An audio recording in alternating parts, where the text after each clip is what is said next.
En una noche despejada de otoño, la galaxia de Andrómeda puede verse a simple vista. Apenas aparece como una mancha tenue, plateada, suspendida en la oscuridad. Parece tan cercana que uno podría imaginar que alguna versión futura de la humanidad llegará hasta allí. Al fin y al cabo, solemos llamarla nuestra vecina galáctica, la galaxia de al lado. Pero esa frase tan sencilla esconde una verdad difícil de soportar. La luz que entra en tus ojos cuando miras Andrómeda salió de allí hace 2,5 millones de años, cuando nuestros antepasados todavía fabricaban herramientas de piedra en las sabanas africanas. Y la luz es lo más rápido que existe en el universo. Aún así, incluso viajando a esa velocidad, tarda más en llegar que todo el tiempo que nuestra especie lleva existiendo. Esa distancia no es simplemente grande, es un muro, un vacío tan inmenso que convierte la palabra viaje en una ilusión. Durante la mayor parte de la historia humana, aquella pequeña mancha del cielo fue solo un misterio con nombre. En el año 964, el astrónomo persa Abd al-Rahman al-Sufi fue el primero en dejar constancia escrita de ella. En su libro de las estrellas fijas, la describió como una pequeña nube. No tenía manera de saber qué estaba observando en realidad. Nadie la tenía. Durante casi 1000 años, Andrómeda apareció en catálogos junto a auténticas nubes de gas y regiones de formación estelar situadas dentro de nuestra propia galaxia. Se pensaba que era algo local, algo nuestro, algo sin una importancia especial. Charles Messier, el astrónomo francés que dedicó buena parte de su vida a buscar cometas a finales del siglo 1700, la incluyó como la entrada número 31 de su catálogo de objetos que convenía evitar. Eran cosas que parecían cometas, pero no lo eran. Estorbos, distracciones. Messier quería tenerlas registradas para no perder más tiempo con ellas. Messier 31. Ese fue el nombre oficial de Andrómeda durante mucho tiempo, algo que había que ignorar. La ironía es enorme, porque aquella mancha que Messier archivó como una molestia acabaría convirtiéndose en uno de los objetos más importantes de toda la historia de nuestra comprensión del cosmos. Durante siglos, la idea dominante parecía completamente razonable. La Vía Láctea lo era todo. Cada estrella, cada nube de gas, cada resplandor visible en el cielo nocturno pertenecía a un único sistema gigantesco, y más allá de sus bordes solo habría oscuridad vacía e infinita. Las nebulosas espirales, esas formas elegantes parecidas a remolinos que empezaban a verse con telescopios cada vez más potentes, se consideraban nubes de gas dentro de la propia Vía Láctea. Tal vez regiones donde nacían nuevas estrellas. Andrómeda era vista como la mayor y más brillante de esas nebulosas espirales. Hermosa, sí, pero cercana. Una parte de nuestra galaxia, no una rival de ella. Esa idea parecía tan natural que terminó convirtiéndose casi en doctrina. El universo era la Vía Láctea, y la Vía Láctea era el universo. Durante mucho tiempo, nadie tuvo las herramientas necesarias para demostrar lo contrario. Entonces, en la noche del 26 de abril de 1920, una tensión que llevaba años creciendo entre los astrónomos salió por fin a la luz. En un auditorio del Museo Smithsonian de Historia Natural, en Washington, 2 científicos se enfrentaron ante el público para discutir nada menos que el tamaño del universo. Aquel episodio pasó a la historia como el gran debate, y no fue una simple conversación académica y amable. En un lado estaba Harlow Shapley, un astrónomo joven y ambicioso del observatorio de Mount Wilson. Defendía la visión dominante. Según él, la Vía Láctea era enorme, mucho más grande de lo que se había calculado antes, y las nebulosas espirales, incluida Andrómeda, no eran más que estructuras menores dentro de ella. Nubes de gas, quizá zonas de nacimiento estelar, pero locales, parte de nuestro sistema, encerradas dentro de los límites de una sola galaxia. En el otro lado estaba Heber Curtis, un astrónomo más veterano y prudente del observatorio Lick. Él sostenía lo contrario. Las nebulosas espirales no estaban dentro de la Vía Láctea. Eran universos isla, galaxias completas por derecho propio. Cada una sería una estructura independiente con miles de millones de estrellas, separada de la nuestra por distancias tan grandes que la Vía Láctea sería solo una más entre muchas. Curtis había observado que las novas, explosiones estelares vistas en Andrómeda, parecían mucho más débiles que otras novas detectadas en distintas zonas del cielo. Si se trataba del mismo tipo de fenómeno, la explicación más lógica para esa diferencia de brillo era la distancia. Una distancia enorme. También había visto bandas oscuras atravesando las nebulosas espirales, muy parecidas a estructuras de polvo que aparecían en lo que él interpretaba como otras galaxias vistas de canto. Las pistas apuntaban hacia afuera, pero una pista no es una prueba. Aquella noche, ninguno de los dos salió vencedor de forma clara. Shapley había exagerado mucho el tamaño de la Vía Láctea, y eso hacía más fácil imaginar que las nebulosas espirales cabían dentro de ella. Curtis, por su parte, tenía la intuición correcta. Aquellas nebulosas estaban fuera de nuestra galaxia, pero sus cálculos de distancia eran imprecisos, y sus argumentos, aunque sugerentes, no eran definitivos. El público abandonó el auditorio sin una respuesta firme. La pregunta seguía abierta. Pero esa noche fue importante porque marcó el último momento de la historia en que todavía era científicamente aceptable creer que el universo era pequeño. Antes de 1920, un astrónomo serio podía defender ante sus colegas que todo lo existente cabía dentro de una sola galaxia. Después de lo que ocurrió poco más tarde, esa idea desapareció para siempre. 5 años después, Edwin Hubble cerró la discusión. En 1925, usando el telescopio Hooker de 100 pulgadas en Mount Wilson, el instrumento más potente de la Tierra en aquel momento, Hubble logró algo que nadie había conseguido antes. Distinguió estrellas individuales dentro de Andrómeda. Y no eran estrellas cualquiera. Identificó un tipo especial llamado variables cefeidas. Son estrellas que pulsan, aumentando y disminuyendo su brillo con un ritmo estable y predecible. Unos años antes, la astrónoma Henrietta Leavitt había descubierto algo crucial sobre ellas. La velocidad de su pulsación está directamente relacionada con su luminosidad real. Cuanto más lento es el pulso, más brillante es la estrella en sí misma. Eso significaba que, si se medía el ritmo de una cefeida, se podía saber cuánta luz emitía realmente. Y si se conocía su brillo verdadero, bastaba compararlo con lo débil que parecía desde la Tierra para calcular su distancia con una precisión desconocida hasta entonces. Hubble midió las cefeidas de Andrómeda, y el resultado fue asombroso. Andrómeda no era una nube dentro de la Vía Láctea, no era una estructura cercana de nuestra propia galaxia, era un sistema completamente separado, flotando en el vacío a una distancia tan superior a todo lo imaginado hasta entonces que, con un solo cálculo, todos los mapas del cosmos quedaron obsoletos. El universo no terminaba en los bordes de la Vía Láctea. La Vía Láctea era solo una galaxia entre lo que más tarde se contaría por billones. Y Andrómeda fue la primera prueba. Aquel descubrimiento no solo amplió el mapa, cambió para siempre la forma en que la humanidad entendía su lugar en el universo. En una sola noche de trabajo, el cosmos conocido pasó de una galaxia a, por lo menos, 2. La pregunta ya no era si existían otras galaxias. La pregunta era cuántas había.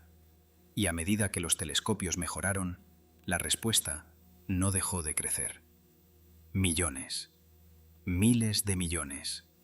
Billones. Todo empezó con Andrómeda. Fue la grieta en la puerta por la que vimos por primera vez la verdadera escala de lo que hay ahí fuera. Y lo que hay ahí fuera es casi imposible de imaginar. Pero antes de sentir la distancia hasta Andrómeda, hay que entender qué estamos mirando.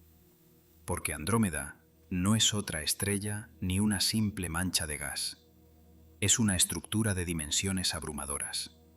Comprender su tamaño hace que la distancia que nos separa de ella resulte todavía más difícil de aceptar.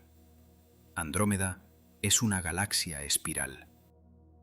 No es un grupo suelto de estrellas moviéndose más o menos en la misma dirección, sino un sistema ordenado y coherente. Un disco plano en rotación, construido alrededor de un núcleo denso, con largos brazos curvados que se enrollan desde el centro hacia afuera. Más exactamente, es una espiral barrada. Eso significa que su núcleo no es una esfera simple de estrellas apretadas, sino una estructura alargada, con forma de barra. De los extremos de esa barra salen los brazos espirales, como agua lanzada desde una rueda que gira. De un borde al otro, mide alrededor de 200.000 años luz. Dicho de la forma más sencilla posible, si viajaras a la velocidad de la luz, la máxima velocidad permitida por el universo, cruzar Andrómeda de lado a lado te llevaría 200.000 años. No 200.000 millas. 200.000 años viajando a la velocidad de la luz, solo para atravesar una galaxia.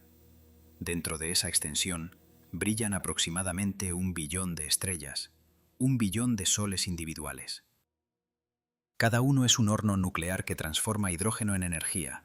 Cada uno podría estar rodeado por su propio sistema de planetas. Algunas de esas estrellas son más jóvenes y calientes que nuestro Sol, y arden con un tono blanco azulado en los brazos espirales, donde todavía nacen nuevas estrellas. Otras son gigantes rojas antiguas, en las últimas etapas de su vida, hinchadas y enfriándose tras miles de millones de años de combustión.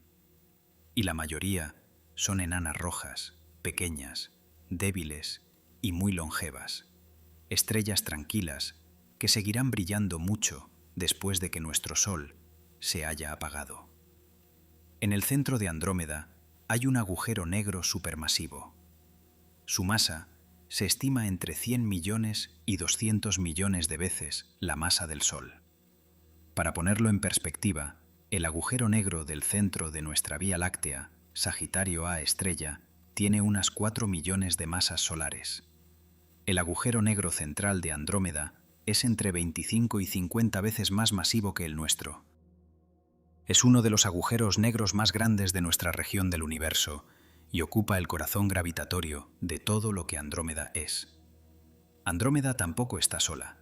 Tiene su propia familia gravitatoria, un conjunto de galaxias satélite más pequeñas que giran a su alrededor, igual que las lunas giran alrededor de un planeta. Las más conocidas son Messier 32 y Messier 110. Dos galaxias elípticas, enanas visibles, incluso con telescopios modestos. Además de ellas, con los años se han catalogado decenas de compañeras más pequeñas y débiles, y todavía se siguen descubriendo nuevas. En abril de 2026, los astrónomos confirmaron la existencia de Andrómeda 36, una galaxia enana ultradébil recién identificada, que orbita Andrómeda a unos 388.000 años luz de su centro.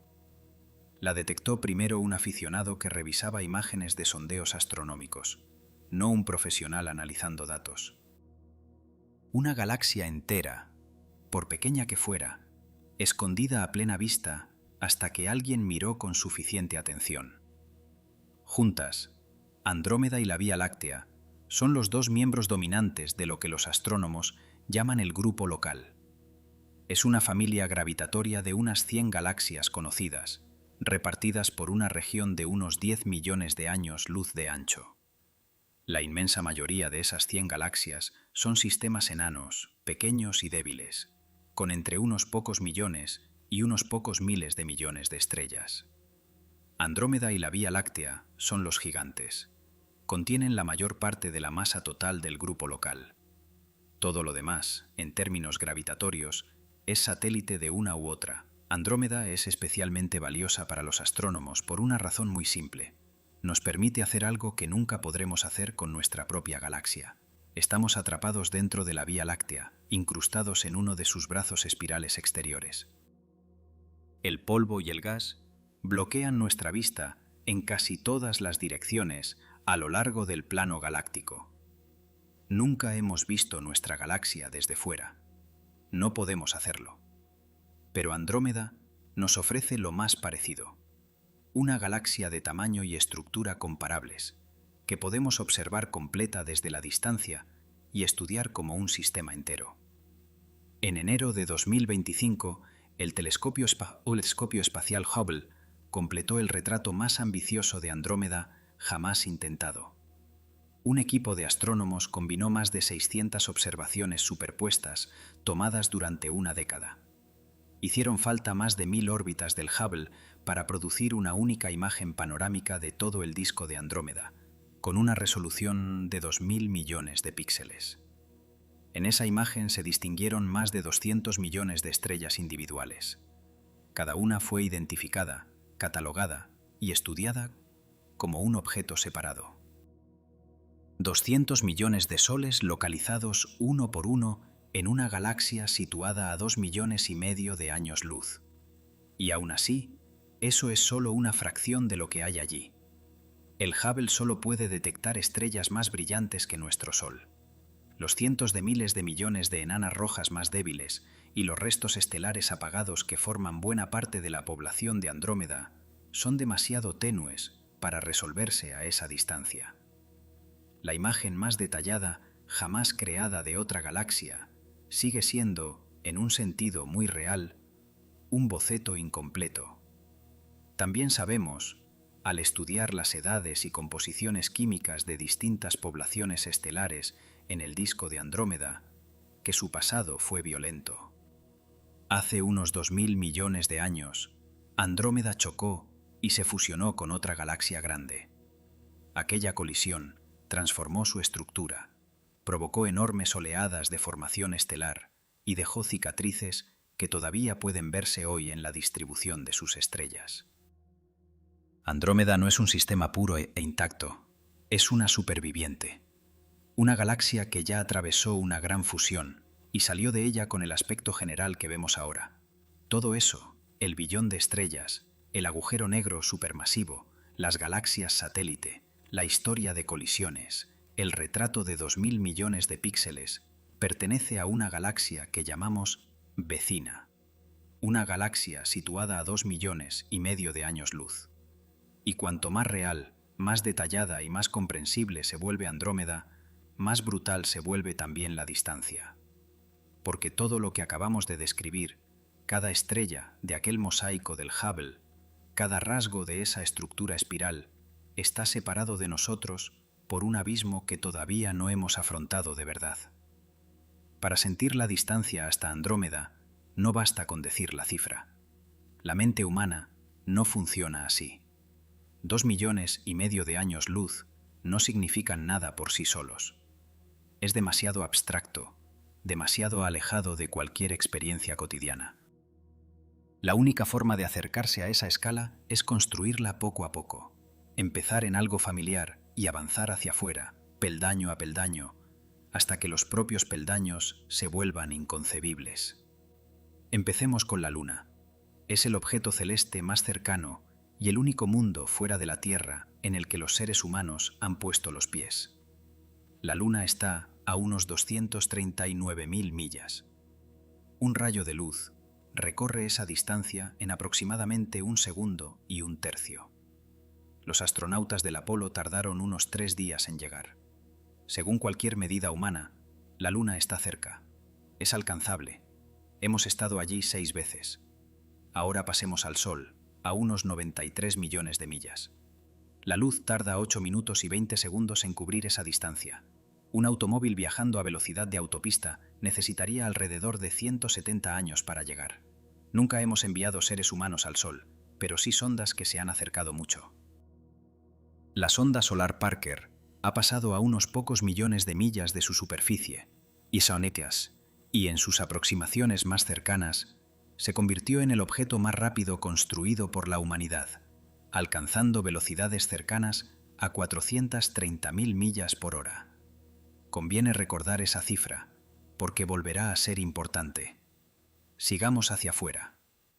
Marte, en su máxima cercanía a la Tierra, está a unos 34 millones de millas.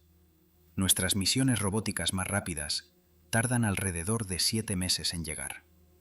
Júpiter, en su punto más cercano, se encuentra a unos 365 millones de millas de la Tierra. La nave Juno, viajando a velocidades superiores a 165.000 millas por hora durante su inserción orbital, aún así tardó 5 años en llegar. Saturno está a unos 746 millones de millas en su aproximación más cercana. Cassini necesitó casi 7 años para alcanzarlo. Ahora vayamos al borde del sistema solar. La nube de Oort, esa enorme envoltura difusa de objetos helados que marca el límite exterior de la influencia gravitatoria del Sol, se estima que se extiende hasta alrededor de 1 año luz y medio desde el Sol. Ninguna sonda humana ha estado siquiera cerca de alcanzarla. Voyager 1, lanzada en 1977, es el objeto humano más lejano jamás construido. Ha viajado sin detenerse durante casi 50 años. En ese tiempo ha recorrido unos 15.000 millones de millas. Suena inmenso, pero representa apenas algo más de 0,1% de la distancia hasta el borde exterior de la nube de Oort. 50 años de vuelo continuo, y todavía no hemos salido realmente del patio trasero de nuestro propio sistema solar. Y, aún así, el sistema solar no es nada comparado con lo que viene después. La estrella más cercana al Sol es Próxima Centauri, parte del sistema Alpha Centauri, situada a unos 4 años luz y cuarto. Eso significa que la luz, viajando a 186.000 millas por segundo, tarda 4 años y 3 meses en cruzar ese espacio. Eso no es una estimación de cuánto podría tardar una nave con tecnología mejor. Es el límite mínimo impuesto por la física. Nada se mueve más rápido que la luz. 4 años y 3 meses es el tiempo mínimo posible, sin negociación, sin importar qué nave se construya. Traduzcámoslo a algo más tangible. Voyager 1, moviéndose a unas 38.000 millas por hora, necesitaría aproximadamente 73.000 años para llegar a Próxima Centauri, si estuviera dirigida hacia allí, cosa que no ocurre. 73.000 años. Toda la civilización humana registrada, todos los imperios, todas las guerras, abarca unos 5.000 años. Voyager necesitaría unas 14 veces esa duración completa de la historia solo para llegar a la estrella más cercana. ¿Y nuestra nave más rápida? La sonda solar Parker, a su velocidad máxima de unas 430.000 millas por hora, si apuntara hacia Próxima Centauri, tardaría aproximadamente 6.600 años en llegar. Más o menos el tiempo que nos separa de los primeros trabajos conocidos de fundición del cobre en el antiguo Cercano Oriente, una época en la que la escritura aún no existía. Nuestra máquina más veloz, viajando sin parar, necesitaría toda la extensión de la historia escrita para alcanzar una estrella que puede verse a simple vista en una noche despejada. Y Próxima Centauri es el caso más favorable, es la más cercana. Todas las demás estrellas de la galaxia están más lejos, y la mayoría, muchísimo más. Ahora demos un paso atrás y miremos la galaxia entera. La Vía Láctea mide alrededor de 100.000 años luz de lado a lado en su disco. La luz necesita 100.000 años para viajar de un extremo al otro. A la velocidad máxima de la sonda Parker, cruzar toda nuestra galaxia llevaría aproximadamente 156 millones de años. Eso es más tiempo del que nos separa del final del período Jurásico, cuando los dinosaurios dominaban todos los continentes y las primeras aves apenas empezaban a evolucionar. Cruzar nuestra propia galaxia a la velocidad más alta que ha alcanzado la tecnología humana exigiría un viaje tan largo que la especie que lanzó la nave casi con toda seguridad ya no existiría o sería irreconocible mucho antes de que llegara. Y aquí es donde la escalera se rompe. Andrómeda está a unos 2,5 millones de años luz. La Vía Láctea mide aproximadamente 100.000 años luz de ancho. Eso significa que la distancia hasta Andrómeda equivale a 25 veces el diámetro completo de nuestra galaxia. Imagina 25 vías lácteas colocadas una tras otra, cada una de 100.000 años luz de ancho, cada una con cientos de miles de millones de estrellas. El espacio entre nosotros y Andrómeda es más ancho que todas ellas juntas. A la velocidad máxima de la sonda Parker, llegar a Andrómeda tomaría unos 4.000 millones de años. La Tierra tiene apenas unos 4.500 millones de años. Si esa sonda hubiera sido lanzada en el instante en que nuestro planeta se solidificó a partir de su nube primordial de roca y gas, todavía seguiría viajando hoy, con cientos de millones de años de trayecto por delante. Cada extinción masiva, cada edad de hielo, cada salto evolutivo desde los primeros peces hasta los primeros humanos, todo habría ocurrido durante la travesía, y la sonda aún no habría llegado. Esa es la escalera. Cada peldaño no solo añade distancia, la multiplica de forma brutal hasta que las cifras dejan de sentirse como cifras. Y en la parte más alta de esa escalera, separada de nosotros por 25 anchuras galácticas de casi vacío perfecto, está la galaxia que llamamos nuestra vecina más cercana. Los números pierden fuerza cuando se vuelven demasiado grandes. El cerebro humano evolucionó para manejar cantidades que podía ver y tocar. Un puñado de frutos, una manada de lobos, la distancia hasta el río. A partir de cierto punto, los números dejan de significar algo. Flotan en la mente sin anclarse a nada real. 2,5 millones de años luz es una de esas cifras. Puedes decirla, puedes escribirla, pero no puedes sentirla.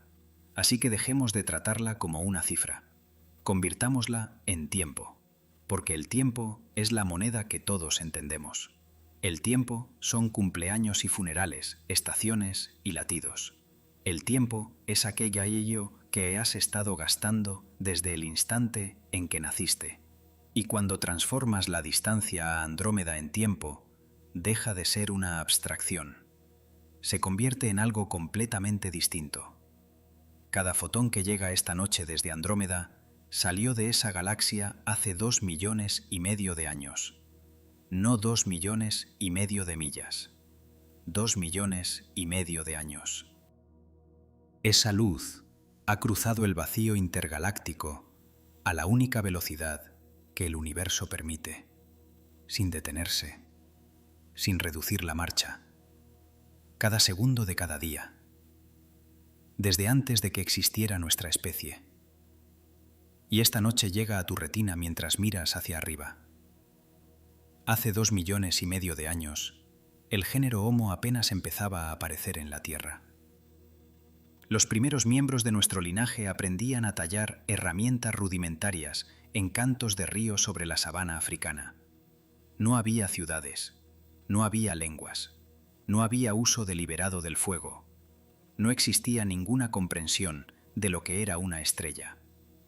La luz salió de Andrómeda en el mismo momento geológico en que los primeros seres que quizá podríamos llamar humanos daban sus pasos iniciales e inciertos como especie. Y aún así, la luz les ganó por un margen inmenso, porque ha estado viajando desde entonces, mientras todo lo que vino después, cada capítulo de la historia humana, ocurría bajo su camino. Recorramos hacia atrás esos 2,5 millones de años, no de manera rápida, sino con la suficiente lentitud para sentir su peso. Hace 500 años, el Renacimiento transformaba Europa. Colón acababa de cruzar el Atlántico. La luz de Andrómeda ya era inconcebiblemente antigua, pero aún le quedaban 500 años de viaje. Hace 2,000 años, el Imperio Romano se extendía por el Mediterráneo. A la luz no le importaba. Seguía avanzando. Hace 10,000 años, terminaba la última edad de hielo. La agricultura empezaba a surgir. Aparecían los primeros asentamientos humanos permanentes. La luz llevaba viajando 2,490,000 años, y todavía le quedaban 10,000. Hace 50,000 años, los humanos anatómicamente modernos pintaban cuevas en Europa, cruzaban mares y colonizaban nuevos continentes. La luz tenía 2,450,000 años de viaje detrás, y 50,000 por delante. Apenas un redondeo. Una nota al pie, al final de una frase larguísima. Hace 300,000 años, los primeros Homo sapiens conocidos aparecían en el registro fósil del norte de África. Ese es, aproximadamente, todo el tiempo de existencia de nuestra especie. Y cuando nuestra especie nació, la luz de Andrómeda ya llevaba 2,200,000 años viajando. Ni siquiera somos una nota al pie en la duración de ese trayecto. Somos una frase en el último párrafo de un libro que lleva millones de años escribiéndose. Y hace 2,5 millones de años, justo al comienzo del viaje de esa luz, el mundo no se parecía casi en nada al actual. El planeta entraba en un período de profundo enfriamiento. Las capas de hielo empezaban a avanzar sobre el hemisferio norte. Los mastodontes recorrían Norteamérica. Los perezosos terrestres gigantes, del tamaño de elefantes, se alimentaban en los bosques de Sudamérica. Los felinos de dientes de sable acechaban presas en praderas que se extendían desde la actual Texas hasta la Patagonia. El istmo de Panamá se había cerrado poco antes, uniendo Norteamérica y Sudamérica por primera vez y provocando una de las mayores migraciones de animales terrestres de la historia geológica. La luz partió de Andrómeda en un mundo que parecería un documental de naturaleza filmado en un planeta extraño. Un mundo habitado por criaturas que no vivirían para ver a la especie que algún día construiría telescopios. Eso es lo que contienen realmente 2,5 millones de años. No una abstracción, no un número grande en una página. Una época biológica entera. Un tramo de tiempo lo bastante largo para que la evolución conduzca desde las primeras herramientas de piedra hasta los instrumentos con los que estudiamos las estrellas. Ahora pensemos en algo aún más simple que viajar. Supongamos que quisiéramos enviar un mensaje hacia Andrómeda. No llegar allí, solo comunicarnos. Codificamos una señal, la apuntamos hacia Andrómeda y la transmitimos a la velocidad de la luz. 2,5 millones de años después, llega. Si algo allí la recibe, prepara una respuesta y la envía de vuelta. Pasan otros 2,5 millones de años. La respuesta alcanza la Tierra. Tiempo total para un solo intercambio. 5 millones de años. Hace 5 millones de años, nuestros antepasados se habían separado recientemente del linaje que conduciría a los chimpancés. Eran homininos tempranos, criaturas a medio camino entre simio y humano, que caminaban erguidas parte del tiempo y trepaban a los árboles el resto. Si una civilización hubiera existido entonces y hubiera enviado un saludo a Andrómeda, la respuesta que llegara hoy encontraría un planeta cuyos habitantes no compartirían lengua, cultura, memoria institucional, ni, probablemente, identidad de especie con quienes enviaron el mensaje. La civilización que abrió la conversación sería tan ajena para la civilización que recibiera la respuesta como cualquier criatura del registro fósil profundo. Comunicarse con Andrómeda no es solo poco práctico, es incoherente. La escala temporal destruye el concepto mismo de conversación, porque nada en ninguno de los extremos dura lo suficiente para participar en las dos mitades del intercambio. Esa es la dimensión del problema que la distancia pura no logra transmitir. Cuando dices 2,5 millones de años luz, parece una medida, un dato geométrico, pero cuando lo conviertes en tiempo, se transforma en otra cosa, un dato sobre la mortalidad, sobre la brevedad de todo lo que somos comparado con los espacios que separan las estructuras donde vivimos. La distancia hasta Andrómeda no es un muro que podríamos escalar con suficiente tiempo y tecnología. Es un muro hecho de tiempo. Y es más alto que toda la edad de nuestra especie. Hemos hablado de la distancia en cifras y en tiempo. Pero hay otra dimensión que ninguna de esas dos cosas captura por completo. No se trata solo de lo lejos que está Andrómeda, se trata también de lo que hay entre ella y nosotros. Porque el espacio que separa nuestra galaxia de Andrómeda no está vacío como lo está el espacio entre ciudades, ni siquiera como lo está el espacio entre estrellas. Es otra clase de vacío, una que no tiene equivalente en la experiencia humana. Empecemos dentro de nuestra propia galaxia. El espacio entre estrellas en la Vía Láctea ya es extraordinariamente escaso en materia. El medio interestelar, ese material tenue que llena las zonas entre estrellas, contiene aproximadamente un átomo por centímetro cúbico. Un solo átomo en un volumen del tamaño de un terrón de azúcar. Eso ya es un vacío muchísimo más perfecto que cualquier vacío producido en un laboratorio terrestre. Y, aún así, Comparado con lo que hay entre galaxias, el interior de la Vía Láctea está casi lleno.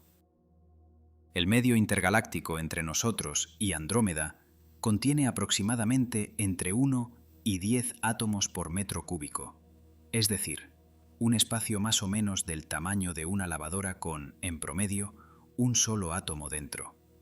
Es 1.000.000 de veces más vacío que el casi perfecto vacío entre estrellas. Es más vacío que cualquier cámara de vacío construida por manos humanas. Los mejores equipos de ultravacío en la Tierra alcanzan densidades cercanas a 100 átomos por centímetro cúbico, que siguen siendo decenas de millones de veces más densas que el vacío entre nuestra galaxia y Andrómeda. El espacio que nos separa de Andrómeda es uno de los vacíos naturales más perfectos que conocemos, superado solo por las regiones aún más rarificadas dentro de los grandes vacíos cósmicos entre cúmulos de galaxias. No es simplemente ausencia de materia, es ausencia de todo lo que hace que el espacio sea navegable o significativo para un viajero. No hay estrellas para orientarse. Dentro de la Vía Láctea, incluso en las regiones más dispersas de los brazos exteriores, uno encuentra otra estrella cada pocos años luz. Son puntos de referencia, señales, pruebas de que te mueves por un espacio poblado. Entre galaxias no hay eso. Podrías viajar cientos de miles de años luz en cualquier dirección, sin pasar jamás cerca de la influencia gravitatoria de una sola estrella.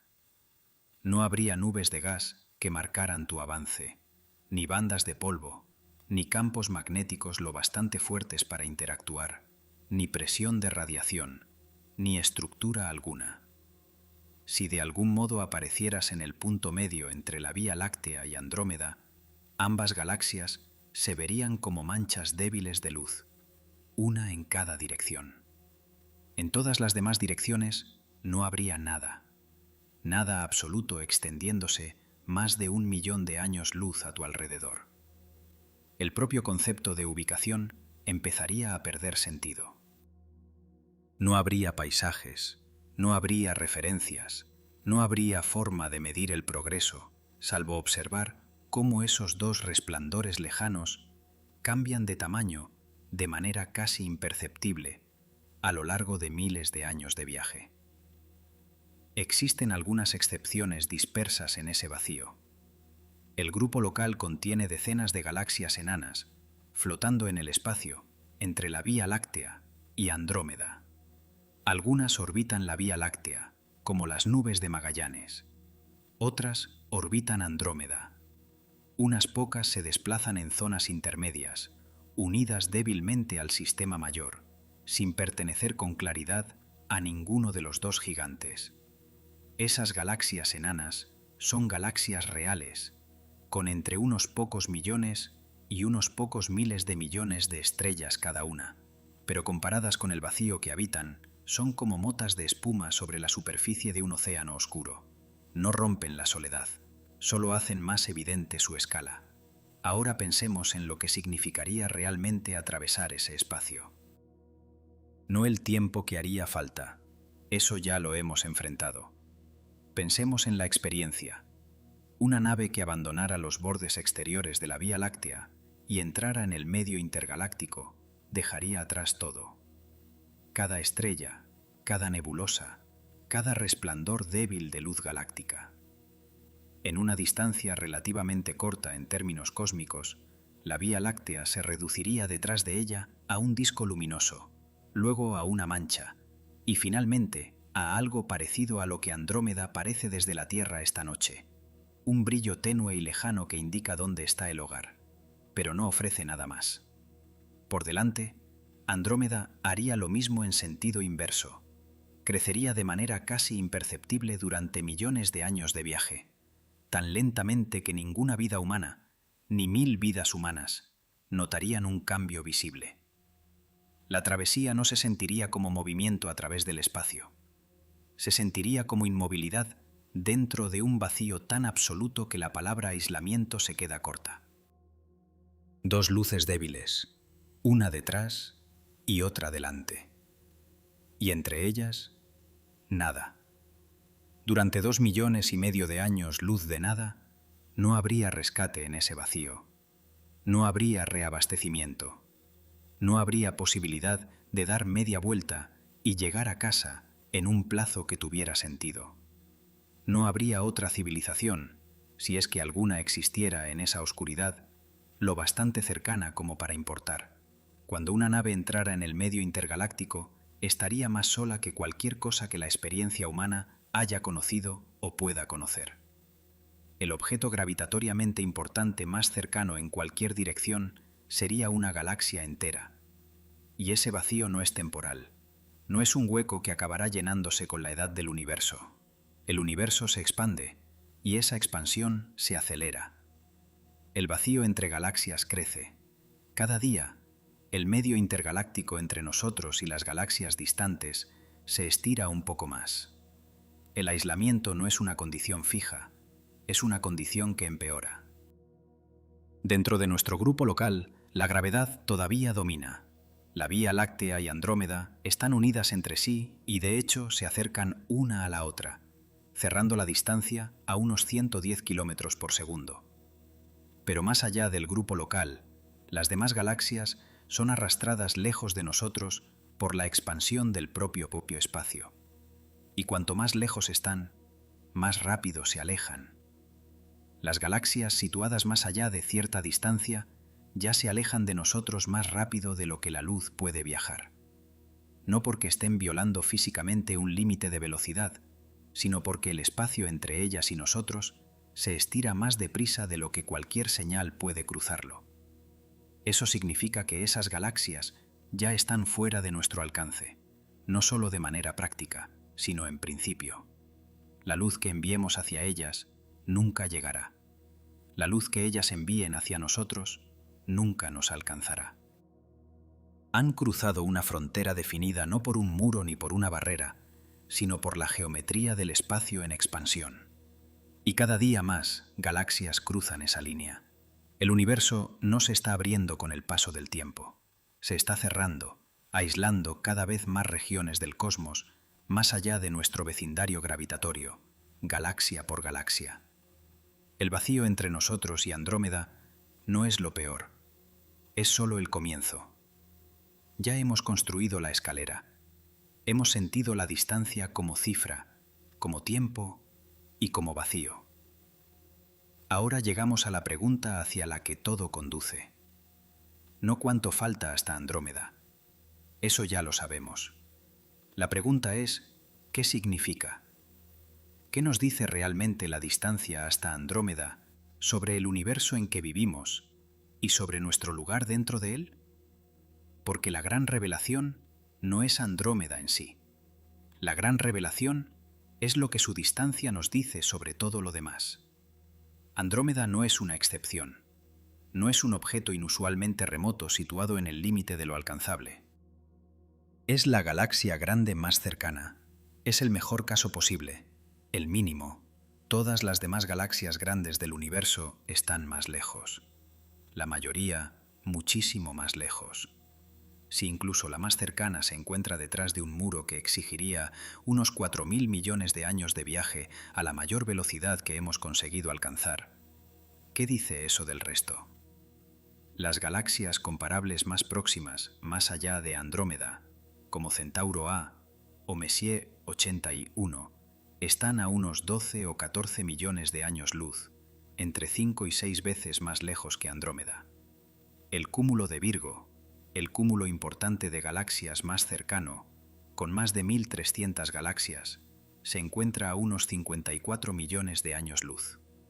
El universo observable mide unos 93.000 millones de años luz de extremo a extremo y contiene una cantidad estimada de 2 billones de galaxias. 2 billones. Y la más cercana ya exigiría 4.000 millones de años de viaje a nuestra máxima velocidad. El resto del cosmos no es simplemente inalcanzable. Pertenece a otra categoría de problema. Existe una especie de mitología alrededor de la exploración espacial. Casi toda historia de ciencia ficción, casi toda visión del futuro humano entre las estrellas, se apoya en la misma idea de fondo, que la distancia es un problema que se resolverá. que con tiempo suficiente, inteligencia suficiente y progreso tecnológico suficiente, el universo se abrirá. Las estrellas se convertirán en destinos, las galaxias en territorios. La humanidad se expandirá hacia afuera y el cosmos pasará de ser algo que observamos a ser algo que habitamos. Dentro del sistema solar, esa mitología todavía puede respirar. Hemos caminado sobre la Luna, hemos conducido robots por Marte, hemos enviado sondas hasta los bordes de nuestro vecindario planetario. La distancia dentro del sistema solar es un reto de ingeniería, difícil, caro y lento, pero no físicamente imposible. Por eso la mitología sobrevive. Y la llevamos con nosotros cuando miramos más lejos. Pero la distancia hasta Andrómeda no pone a prueba esa mitología. No la empuja hasta sus límites ni la complica en sus bordes. La destruye por completo. Porque la distancia hasta Andrómeda no es un problema de ingeniería. Es una afirmación escrita en la geometría del universo, impuesta por la velocidad de la luz y por la escala del espacio intergaláctico. Y esa afirmación dice con claridad y sin excepciones que ningún objeto físico sometido a las leyes de la física, tal como las entendemos, puede cruzar hasta otra galaxia grande dentro de un plazo que preserve la identidad o la continuidad de la civilización que lo intentó. Ni siquiera la física más generosa salva la situación. Imaginemos una nave capaz de viajar al 10% de la velocidad de la luz. Esa velocidad es tan extrema que ninguna propuesta seria de ingeniería la plantea para una misión tripulada, porque la energía necesaria sería descomunal, y el choque con un grano diminuto de polvo a esa velocidad tendría la fuerza de una explosión. Aún así, al 10% de la velocidad de la luz, el viaje a Vía Andrómeda duraría 25 millones de años. Todo el arco evolutivo desde los primeros antepasados simiescos de los humanos hasta el presente cabe dentro de ese tiempo de viaje. Lo que lanzara la nave sería irreconocible cuando llegara, si es que el concepto mismo de esa civilización siguiera existiendo. Y hay un detalle que lo vuelve definitivo. Andrómeda se acerca a nosotros. Las dos galaxias están unidas gravitatoriamente y reducen su separación a unos 110 kilómetros por segundo. Ya sea que el resultado final sea una colisión directa y una fusión, o una serie de encuentros gravitatorios durante decenas de miles de millones de años, los modelos coinciden en algo. La escala temporal se mide en miles de millones de años. Dos galaxias avanzan una hacia la otra a cientos de miles de millas por hora, y aún así, la gravedad necesita más tiempo que la edad actual de la Tierra para reunirlas. Así de grande es el abismo, cuando esa fusión ocurra finalmente, y los modelos actuales indican que lo más probable es que suceda dentro de los próximos 5 a 10.000 millones de años, no será un viaje. Nadie irá de aquí hasta allí. Ninguna nave cruzará el vacío. Las galaxias simplemente caerán juntas bajo la gravedad, como el agua fluye cuesta abajo, de forma ciega e impersonal, durante una escala temporal tan enorme que ningún ser consciente podría experimentar más que una fracción infinitesimal de ella. La distancia imposible para cualquier viajero será borrada por el propio universo, simplemente porque el universo dispone de miles de millones de años y no tiene prisa. Lo que quede después de esa fusión será nuestro hogar permanente. La estructura combinada, una gran galaxia elíptica formada por los restos de la Vía Láctea y Andrómeda, será la última gran reunión gravitatoria de nuestra región del cosmos. Porque más allá del grupo local, la energía oscura está ganando. Todas las demás galaxias ya son arrastradas lejos de nosotros por la expansión del espacio y se alejan cada vez más rápido. Dentro de unos 100.000 millones de años, toda galaxia situada fuera de nuestro grupo local habrá retrocedido más allá del horizonte observable. Los astrónomos del futuro, si existen, mirarán al cielo y verán solo oscuridad alrededor de una única gran galaxia. La evidencia de los 2 billones de galaxias restantes habrá sido físicamente eliminada por la expansión del espacio, no oculta. Eliminada, el universo se habrá vuelto incognoscible para quienes vivan entonces. Nosotros existimos en una ventana rara. Ahora, en este momento preciso de la historia cósmica, el universo todavía es visible en toda su complejidad. Podemos ver 2 billones de galaxias. Podemos medir sus distancias, estudiar sus estructuras, reconstruir sus historias. Tenemos ese conocimiento. Pero conocimiento y acceso no son lo mismo. El universo nos ha dado ojos capaces de alcanzar miles de millones de años luz y piernas que apenas pueden cruzar el sistema solar. Nos permite verlo casi todo y visitar casi nada. Andrómeda cuelga esta noche en el cielo de otoño, la misma débil mancha de luz plateada que Al-Sufi registró hace más de 1000 años. Hermosa, familiar, lo bastante cercana como para fotografiarla con una cámara común sobre un trípode en un patio. Y, aún así, separada de nosotros por 2,5 millones de años luz de vacío en expansión, profundo y permanente, es la galaxia grande más cercana del universo. Es lo más cerca que puede estar otra galaxia, y está tan lejos que la luz que ves esta noche empezó su viaje antes de que existiera tu especie. Nada de lo que construyamos hará jamás ese viaje de regreso. La galaxia de al lado no está al lado. Nunca lo estuvo.